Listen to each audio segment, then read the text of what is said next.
बच्चों। तो हेलो बच्चों, आज मैं एक्सप्लेन करने जा रहा हूँ 10th standard Hindi 5th chapter मेरा बचपन। और इसे लिखा है हमारे राष्ट्रपति जी अब्दुल कलाम जी ने। तो चलिए पहला पैरा की ओर चलते हैं। मेरा जन्म मद्रास राज्य के रामेश्वरम कस्बे में एक मध्यवर्गीय परिवार में हुआ था। मेरे पिता जैनुलाब्दीन की कोई बहुत अच्छी औपचारिक शिक्षा नहीं हुई थी और ना ही वे कोई बहुत धनी व्यक्ति थे। इसके बावजूद भी बुद्धिमान थे। उदारता की सच्ची भावना थी। मेरी माँ आशियाम्मा उनकी आदर्श जीवन संगाती थी। मेरे माता पिता को हमारे समाज में एक आदर्श दंपति के रूप में देखा जाता है। तो अब्दुल कलाम जी का जन्म मद्रास राज्य के रामेश्वरम में हुआ था। उनका परिवार एक मध्य वर्ग का परिवार था और उनके पिताजी का नाम जैनुलाब्दीन था। तो उनके पिताजी का नाम जैनुलाब्दीन था और उनके पिताजी बहुत पढ़े लिखे नहीं थे, मगर उतने भी धनी भी नहीं थे, मगर वो बहुत बुद्धिमान थे। और उनकी माता का नाम आशियाम्मा है। तो वो दोनों आदर्श दंपति बन के रह रहे थे। पूरे रामेश्वरम में ऐसा ही था कि बोल रहे थे कि वो दोनों आदर्श दंपति है। तो ये पहला पैरा का एक्सप्लेनेशन है। दूसरे पैरा की ओर चलते हैं। मैं कई बच्चों में से एक था। लंबे चौड़ा व सुंदर माता पिता का छोटा कद काठी का साधारण सा दिखने वाला बच्चा। हम लोग अपने पुश्तैनी घर में रहते थे। रामेश्वरम की मस्जिद वाली गली में बना यह घर चूने पत्थर व ईंट से बना पक्का और बड़ा था। मेरे पिता आडंबरीन व्यक्ति थे और सभी अनावश्यक एवं ऐशो आराम वाली चीज़ों से दूर रहते थे, पर घर में सभी आवश्यक चीज़ें समुचित मात्रा में सुलभता से उपलब्ध थी। वास्तव में मैं कहूँगा कि मेरा बचपन बहुत ही निश्चिंतता और सादगी में बीता। भौतिक एवं भावनात्मक दोनों ही दृष्टियों से। तो अब्दुल कलाम जी उनके घरों में कई बच्चों में से एक थे। वह लंबे और चौड़े और बहुत सुंदर थे। सुंदर माता पिता के छोटे से कद काठी का साधारण सा दिखने वाले बच्चे थे। तो वह लोग अब्दुल कलाम जी और उनके माता पिता और भाई उनके पुश्तैनी घर में रहते थे। रामेश्वरम में मस्जिद वाली गली में मस्जिद वाली गली में यह घर बना हुआ था। यह बहुत चूने पत्थर व ईंट से बना हुआ पक्का और बड़ा घर था। तो ये पक्का घर था और बड़ा घर था। तो अब्दुल कलाम जी के पिता जैनुलाब्दीन आडंबरीन व्यक्ति थे और सभी अनावश्यक और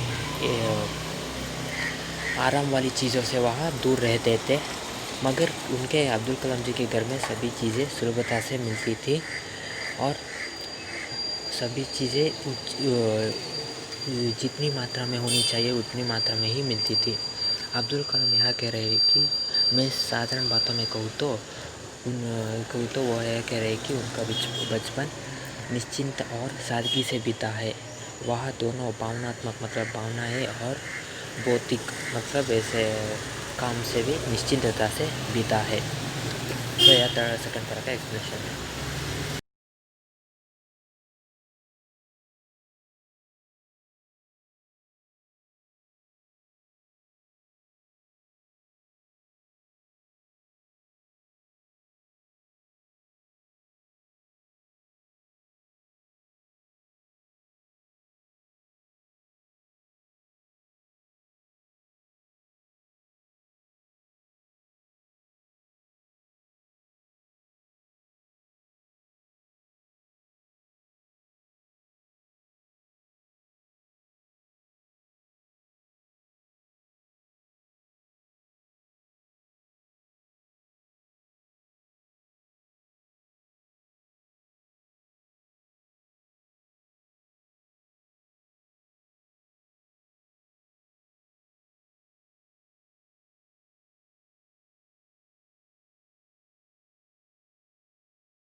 अपने तो घर के बाग पे जाकर नारियल को लेकर आते थे। वहाँ उनके पिताजी जैनुलाब्दीन एक डज़न मतलब 12 नारियल लेकर वापस आते थे और वापस आने के बाद ही उनका सुबह का नाश्ता होता था। तो यहाँ उनकी यहाँ रूल्स हुए पूरे प्रतिदिन। यहाँ उनका प्रतिदिन का सुबह का कार्य था। जैनुलाब्दीन अब्दुल कलाम जी के पिताजी का कार्य था। तो चलिए अगले पैरा 6th पैरा की 7th पैरा की ओर चलते हैं। मैंने अपने विज्ञान एवं प्रौद्योगिकी की सारी जिंदगी में पिताजी की बातों का अनुसार करने की कोशिश की है। मैंने उन बुनियादी सत्यों को समझाने का भरसक प्रयास किया है कि ऐसे कोई दैवी शक्ति जरूर है जो हमें भ्रम, दुखों, विषाद और असफलता में छुटकारा दिलाती है तथा सही रास्ता दिखाती है। तो अब्दुल कलाम जी ने अपने पूरे जीवन में उनके पिताजी का बातों का पालन किया है। अपने संपूर्ण जीवन में अपने पिताजी जैनुलाब्दीन का बातों का अनुसार किया है और उन्हीं बुनियादों में उन्होंने समझाने की कोशिश की है कि उन्हीं बुनियादों पर उन्होंने समझाने की कोशिश की है कि कोई देवी शक्ति है जो हमें भ्रम, दुखों और विषेदा और असफलता से दूर रख रही है। तो यहाँ 7th पैरा का एक्सप्लेनेशन है।